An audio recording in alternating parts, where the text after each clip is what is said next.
Après 2 mois de négociations, Kiev et Moscou ont donc signé 2 accords séparés avec la Turquie et les Nations Unies sur l'exportation des céréales. Des accords séparés car l'Ukraine ne voulait pas signer directement avec Moscou.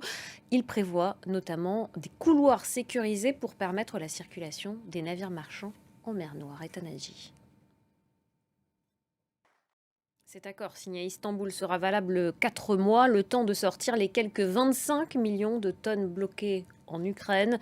Les agriculteurs, eux, poursuivent leur récolte, vous allez le voir, entre les combats et la chaleur.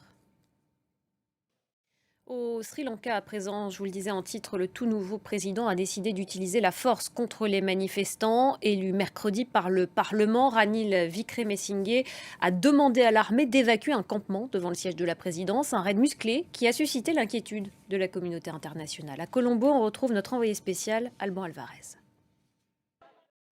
Sur le continent africain, au Mali, une attaque a eu lieu ce matin à Kati, ville garnison située dans la banlieue de Bamako, la capitale. Au moins un soldat a été tué.